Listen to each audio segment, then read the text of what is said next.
দুষ্টু করছো? এ বাবা, আর না মা, আর না। তাহলে সোলার বল আমরা পরে খেলবো কি করে? প্যাকেটে যে আমরা রেখেছি পরে খেলার জন্য তো রেখেছি। শিগগিরই চলো আমরা নিচে যাব। আজকে বিছানা আমাকে 3 বার গোছাতে হয়েছে। বালিশগুলো রাখছি, বালিশগুলোর উপরে বসছে আর স্লিপ করে করে পড়ছে, আবার ঘুরিয়ে যাচ্ছে। এই করে করে বিছানা গুছিয়ে তারপর ওর চোখ মুখ ধুয়ে ধুয়ে ওকে রেডি করেছি। এখন আর নিচে যাবে না। কি দুষ্টু যে হয়েছে, ওপরে থাকবে, শুধু ওপরে থাকবে, নিচে যাবেই না। ওপরে থাকলে তো এই দুষ্টুমিগুলো খোলামেলা জায়গায় করতে পারে না। এই যে হ্যাপি হোলি করে করে যে ফেলছো তুমি, নিচে পড়েছে, এখানে পড়েছে, এরপরে কিন্তু তুমি খুঁজেই পাবে না, আর খুঁজে পাবে না। মা চলো চলো চলো, আমি এ বাবা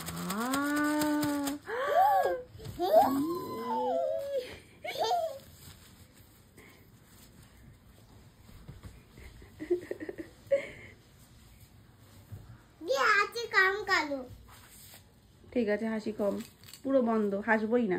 তুমি যাই করবে তখন বলবে না যেন মাম্মা হাসছো না কেন, হাসবো না। তুমি বলেছো হাসি কম করতে, আমি আর হাসবোই না। কি মজা না? একটা জায়গা আছে জানিস, সেখানে ছোট্ট বাচ্চারা খেলে, যেখানটাতে পুরো বেড়া করে আটকানো, এবং মাঝখানে এরকম তুমি যেমন সোলার বল নিয়ে খেলছো এরকম সোলার বল রয়েছে। বল সোলার না, প্লাস্টিক বলই, ওর মধ্যে লাফানো যায়। তোমাকে আমি একটু বড় হওয়া বুঝতে শেখো, তারপরে নিয়ে যাবো, ঠিক আছে? তারপরে তুমি ওখানে লাফাতে পারবে, মজা করতে পারবে, ঠিক এইভাবে। ওরে বাবা রে, চলো চলো চলো মা চলো। এই যে পাখি, চলুন এবার একটু চলুন নিচে, চলুন একটু নিচে। চুলে টুলে সব জায়গায় সোলার বল লেগে যাচ্ছে। ঠিক আছে, আজকে হ্যাপি হোলি, চলো এবার নিচে চলো। তাহলে আমি চলে যাচ্ছি, থাকো তুমি। আমি গিয়ে সব কিছু নিয়ে নিচ্ছি, আনি যে যে জিনিসগুলো রয়েছে সব নিয়ে নিচ্ছি। Tata tata. একবার গুড মর্নিং বলো। Good morning. পুরো খাট ভর্তি হয়ে গেছে। কি গোছালাম? সকাল সকালই একটা পার্সেল আনবক্সিং হয়ে গেছে। আনবক্সিং কুইন তো সেখানে থাকবেই। শুধু ওর বাবাই বলেছে একবার, মামা আনবক্সিং করবো। হ্যাঁ হ্যাঁ আমি আসছি। ওলো ওলো ওলো ওলো, টুপি এসছে এত বড় বক্সে করে। কার এটা? শানভীর না শানভীর বাবার? কি ওটা? হ্যাঁ কি কি ওটা? কি ওটা? হনু হনু হনুমান। এর মধ্যে যে পেঁপে পটল সবকিছু, পেঁপেটা ঠিক আছে মানা যায়, কিন্তু পটল খুঁজেই পাওয়া যাচ্ছে না। এত সুন্দর কালার এসেছে আজকে তরকারিটার। তো আজকের মেনুতে রয়েছে এটা রাতের জন্য তরকারি, আর তার সাথে ভোলা ভেটকি, যেটা একদম রসা কষা হয়েছে। আর এই মাছটা সবাই খুব ভালোও খায়, আর এইভাবে মাখো মাখো করলে বেশ টেস্ট হয় মাছটা। তো এটা, আর এটার সাথে ডাল লাউ দিয়ে, আর একদম শুরুতে উচ্ছে সেদ্ধ আলু দিয়ে মাখা। এসিটার পরিস্থিতি দেখো, ঠিক হয়ে যাবে বলো আজকে?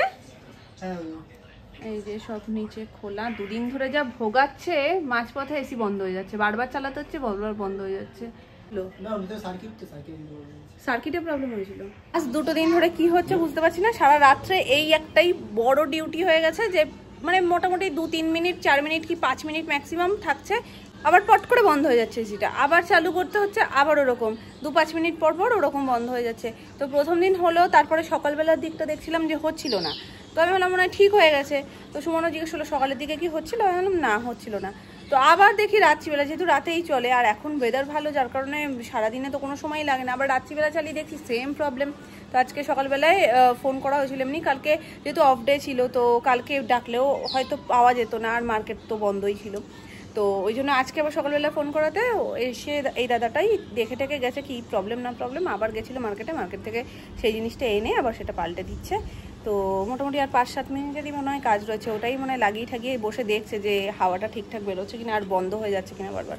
টেস্ট হয়েছে বাবা সোনার বন্ডিং থাকা ভালো, কিন্তু এটা হয়ে গেছে এক্সট্রিম বন্ডিং। মানে এক মুহূর্ত বাবাকে চোখের আড়াল হতেই দেয় না, মানে বাবার চোখের আড়াল হলো কি হলো না তার আগে দাদু তুমি কোথায় চলে গেলে, সেটা দিন হোক রাত হোক মধ্যরাতেও যদি ঘুম ভেঙে যায়, ঘুম ভেঙে প্রথম মুখের শব্দ দাদুভাই কোথায় গেলো, আমার দাদুভাই কোথায় গেলো, দাদুভাইকে এক্ষুনি রাখো। তো তাড়াতাড়ি দাদুভাই এসে আবার ওর পাশে শোয়, তারপরে ও আবার ঘুমিয়ে পড়ে। তো এইরকম হয়ে গেছে যে দাদুভাইকে এতটাই চোখে আড়ায়, এখানে এখন বসে রয়েছে, তাও বাবা একটু বাইরে গেছে, বলছে কি দাদুভাই কোথায় গেল মাম্মা, দাদুভাই কোথায় গেল। আমি বলছি কি তুমি বরঞ্চ একটা কাজ করো, তোমার কোমরে একটা দড়ি বাঁধো, বেঁধে দড়ির মাথাটা ওর হাতে দিয়ে রাখো, যখনই ওর মনে হবে না দাদুভাই পাশে নেই, দড়ি ধরে টান মারবে, তুমি চলে আসবে বা তুমি বুঝতে পারবা। দোকানে চলে যায় জানো না, তারপরেও মানে ফোন করে করে মাঝে মাঝে ডাকতে হয় যে একটু আসো, মানে তখন দাদুভাই দাদুভাই করতে করতে না ফুপি ফুপি কাঁদতে শুরু করে। আবার সে এসে হাজিরা দেয়, আবার এসে দেখা করে আদর ঠাদর করে, একটু ঘুরিয়ে ঘাড়িয়ে রাখে, তারপরে সেটা শান্ত। এক একদিন তো বলে না তুমি আর দোকানে যেওই না। ইনি যে কি আর্টিস্ট আমি বুঝতে পারছি না। ক্লে এক্ষুনি লাগবে, এক্ষুনি লাগবে, আমি কাজ করব। কি কাজ করবে তুমি ক্লে দিয়ে? কি কাজ করবে তুমি ক্লে দিয়ে? ভালো কথা বলেছে। আমাকে বানাবে? বানাও দেখি। কেন সব তো পারো, একটা ক্লে খুলতে পারো না? এটা খুলতে পারি। তাহলে এটা খুলে দাও। ওটা একটু শক্ত, টিকটক প্যাকেট তো। দাও, নাম না খুলে দেবে। তুমি পারবে না মা, নাম না খুলে দেবে। বানাও তুমি, যা বানাবে বানাও। পাখি পাখি আমাকে একটা দিও। আর্টিস্ট আমাদের, অভিনেত্রীও পাশাপাশি। এই অভিমান হয়, এই হেসে দেয়, এই লুকিয়ে পড়ছে আবার। একটু বলো পোজ দিতে, পোজও দেবে। দেখো কালকে মামুনি বলছে কি সুন্দর পোজ দিয়ে ফটোও তুলেছে। পোজ দাও দেখি, একটু পোজ দাও তো। এখন তো ক্লে পেয়ে গেছে। কেলে আছে, কেলে। কিবার উচ্চারণটা করে কেলে।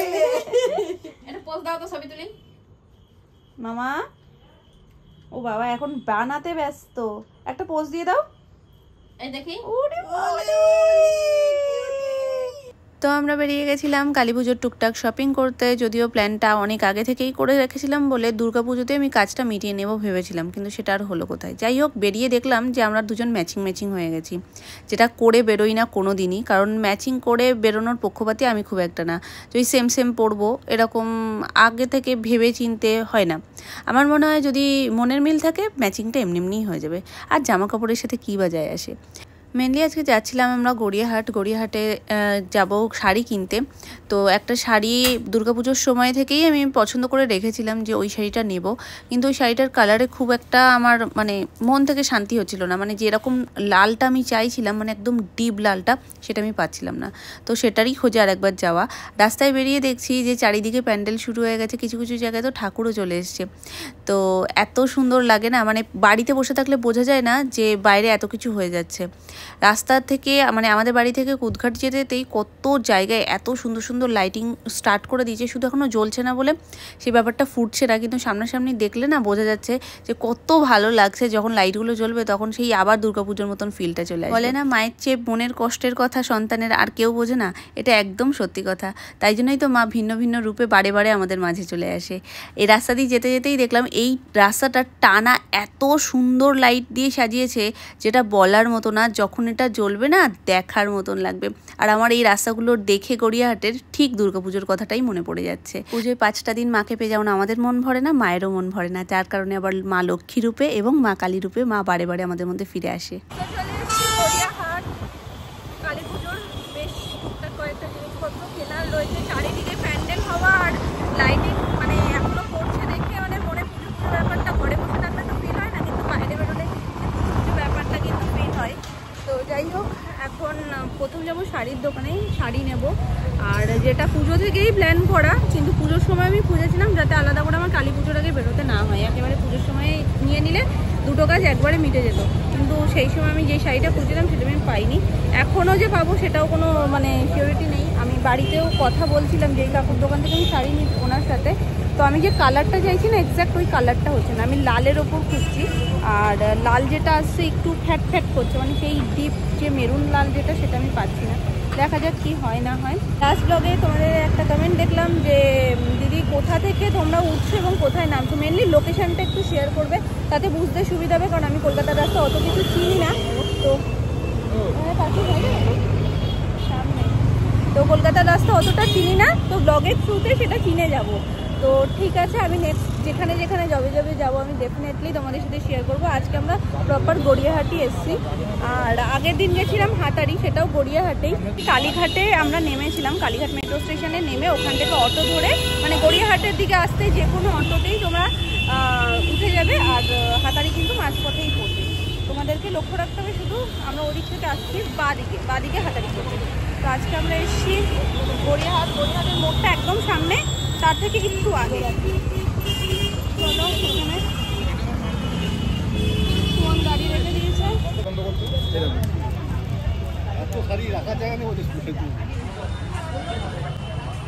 হ্যাঁ, এটারই হলুদ দেখে গেছিলাম আমি। তো একজনকে বললাম উনি গিয়ে দেখুক। আমি আজকে সাথে করে ব্লাউজটাও নিয়ে এসেছি। ব্লাউজটা যেহেতু পুজোর সময় কেনা হয়ে গেছে, এটাই হয় চাপ, যদি আগে ব্লাউজ কিনে ফেলো সেই অনুযায়ী শাড়ি পছন্দ করা বা কালার ম্যাচ করাটা খুব চাপের হয়ে যায়। তো দেখা যাক, আসলে আমার ব্লাউজটার কালারটা খুব ব্রাইট হবে না, না কালার কি করা যাবে? কোন লালটা? ওই লালটা ভাল লাগছে না, কেমন ম্যাট ম্যাট করছে। 15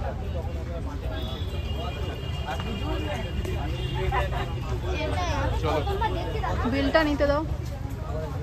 দুটো লাল সেম তো। অবশেষে শাড়িটা পেলাম, তবে এক্স্যাক্ট লালটা সেম হয়নি, কিন্তু ঠিক আছে চলো, ওটা কাছাকাছি যাচ্ছে। ওইভাবে পুরোপুরি তো সেম হয় না, আসলে ব্লাউজের যে সুতোটা সেটা আলাদা সুতো, আর শাড়ির যে সুতোটা সেটা আলাদা সুতো। তো ওই জন্য লালটা ডিপ লাল সর্বোচ্চ ডিপে গিয়েও আমি মানে ওই ব্লাউজটার সাথে ম্যাচ করাতে পারছিলাম না। যাই হোক, এখন মোটামুটি একটা হয়ে গেছে, আর নিয়েও নিয়েছি ব্যাগে। তো চলো, এখন বাড়ি ফেরার পথে 7টা বাজে, আর টুকটাক কিছু খেতেই এখানে চলে এসেছি মান্টিতে। তো মান্টির রোলটা তো ফেমাস, সবাই মোটামুটি জানো, যেটা টালিগঞ্জে রয়েছে। তো ওখান থেকেই আমরা রোল খাবো বলেই ঢুকেছিলাম। তারপরে তো এখানে এসে মেনু কার্ড দেখে মন বদলে যাবে, এটা খুবই স্বাভাবিক একটা বিষয়, যেটাতেই আমি হাসছিলাম। কিন্তু আজকে আমি মন স্থির করেই নিয়েছি, যাই খেয়ে নিক আমি রোল ছাড়া অন্য কিচ্ছু খাবো না। কারণ পুজোতে পরপর বাইরের খাওয়া হয়েছে, আর তারপরে এটা সেটা করে প্রচুর এই কটা দিনে খাওয়া দাওয়া হয়েছে, বাইরে যাওয়াও হয়েছে, যার কারণে আজকে রোল ছাড়া আমি অন্য কোনো কিচ্ছু আর খাবো না। তো এটা আমি ভেবেই রেখেছিলাম। যাই হোক, রোল তো ফার্স্টই অর্ডার করে দিয়েছি, আর এখানে আরেকজন দোনোমনোতে পড়ে গেছে যে সে কি খাবে কি খাবে না। তো যাই হোক, রোলটা চলে এসছে আমাদের এখানে, আর তার পাশাপাশি মেনু কার্ড দেখে দোনোমনো করতে করতে ফাইনালি এখানের ফেমাস আইটেমটা অর্ডার করেই দেয়। কারণ সেই মনের মধ্যে খুঁত খচ রেখে তো লাভ নেই। তো যাই হোক, আমি রোলই খাবো বলেছিলাম, আর রোলটাই আমি খাচ্ছিলাম। আর মোটামুটি এখানে খাবার দিয়েও দিয়েছে। মান্টিতে এই জিনিসটা স্পেশালি ভীষণ ফেমাস, যার কারণে আমি মনে করলাম যে না, একটু টেস্ট করে দেখি ওর থেকেই আর কি। তো একটু টেস্ট করে দেখেছি। আমি মেটে ভীষণ ভালো খাই, কিন্তু ফ্রাইটা আমার খুব একটা ভালো লাগে না, কারণ একটা নিজস্ব গন্ধ থাকে প্রত্যেকটা জিনিসেরই, তো সেই গন্ধটা আমার ভালো লাগে না, কিন্তু ওর বেশ ভালো লাগে। আর টালিগঞ্জে আসবো আর ফুলের দোকানের গন্ধে পাগল হয়ে যাবো না, এটা কি হতে পারে? এত ভালো লাগে এই জায়গাটা ক্রস করলে প্রত্যেকটা সময়। এখন একটু বেরোচ্ছি, আমার দুটো দরকারি জিনিস কেনার আছে, সেটার জন্য। বাড়িতে এসে চুলটাকে সে উঁচু করে খোপা করে বেঁধেছিলাম, সেইভাবেই রয়েছে। ঠিক আছে চলো, চেনা বামুনের পইতে লাগবে না। বাড়িঘর তো সব সুন্দর সেজে গেছে, সকলেরই দিওয়ালি বলে কথা। কালী পুজো সামনে, আমাদেরও লাইটিং প্রতি বছর করা হয়। লাস্ট 2 বছর, মানে এর আগের বছর করা হয়নি, আর এবছর করা হয়নি, কেননা সেই বাড়িতে থাকি না, পুজোয় ওই বাড়িতে থাকি, মানে মামা বাড়িতে থাকি। বাড়িতে যদি যেহেতু লাইটের ব্যাপারটা তো, আর সারাদিন লাইটটা যদি ওরকম চলে, কিছু যদি আগুন ফাগুন ধরে যায়, ওই সব ভয়। চলো, পুজোর প্যান্ডেল আমাদের ক্লাবে তো শুরু হয়েই গেছে বেশ অনেক দিন আগে থেকেই। এখন সব সামনেটা ঢেকে করছে, কারণ এখানে প্রতি বছরই কালী পুজোটা বিশাল ধুমধাম করে হয়, আর প্রাইজ তো পাই। তো এবছর কি হবে থিম সেটা জানি না, তবে এই সাইডটাতেও এই আমাদের এই এরিয়ার মধ্যে অনেকগুলো পুজো হয়।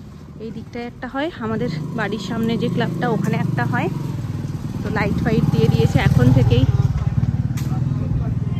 তো নিয়ে নিয়েছি আমার যেটা দরকার ছিল, আর যেটা সব থেকে বেশি ভয় পাই রাস্তায় সেটাই ভর্তি। মানে আমি এসে জাস্ট এই গলিটায় ঘুরেছি, দুটো কুকুর মারামারি করতে করতে একজন আরেকজনের গায়ে এসে ছুটে মানুষের গায়ে উঠে যাচ্ছে, এমন অবস্থা। আমি তো দাঁড়িয়ে রয়েছি এক কোণে, যতক্ষণ না ওটা মিটছে আমি ততক্ষণ ওই রাস্তায় যাব না। আবার সামনে দেখি দুজন ব্যক্তি দুপাশে পাহারা দিচ্ছেন, আমি বাবা সুরসুর করে চলে যাই। বিভৎস ভয় পাই কুকুরে। বাবা পার হয়ে গেছে, আর একজন সরে গেছে। এমনিতে নর্মাল দাঁড়িয়ে থাকলে কিছু মনে হয় না, কিন্তু মারামারি করলে না তখন এদিক দিয়ে ওদিক ছুটতে গিয়ে পড়ে। ফেরার পথে পিৎজা বেস চিকেন সব কিছু কিনে নিয়েছিলাম এবং বাড়িতে এসেই চটজলদি বানিয়ে ফেলেছি হোমমেড পিৎজা। একে আসার পর আর তোমাদেরকে দেখানো হয়নি যে কি কেনা হয়েছে, তো আজকে সকালবেলায় ওই জন্য ভাবলাম যে না তোমাদেরকে দেখিয়ে দিই কি কেনা হয়েছে। মাথা থেকেই বেরিয়ে গেছে একদম। আর এডিট করার সময় ভাবছি মা আমি তো শাড়িটা দেখালামই না, যখন মনে পড়েছে তখন অনেকটা দেরি হয়ে গেছে।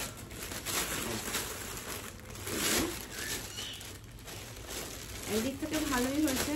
কালারটা তোমরা দিনের বেলায় যতটা ভালো বুঝতে পারবে রাত্রিবেলা অতটা বুঝতে পারছে না।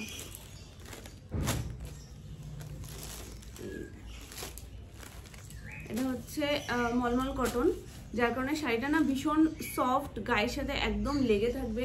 এই জন্য আমি দোনো করছিলাম। আমি চেয়েছিলাম যে মলমল কটনের থেকে খাদিটা আরেকটু মানে ব্রাইট হয়, এর কাপড়গুলো সফটও হয়, প্লাস একটু রেডটা মানে যেই রেডটা আমি চাইছিলাম সেই রেডটার থেকে এই রেডটা একটুখানি মানে কি বলবো হালকা, ওটা আরেকটু ডার্ক কালার। তো আমি যে কাকুর কাছ থেকে নিই ওনাকে আমি বলে এসেছিলাম যে ওটা কি খাদির ওপর আসবে, তো বললো হ্যাঁ আমি খাদির ওপর এনে দিতে পারবো। এবার যথারীতি পুজোর সময় বলেছিলাম, তারপরে চাপে ভুলে গেছে, আর এখন যেহেতু আর হাতে দিন নেই তো আমাকে তো কিছু একটা নিতেই হবে।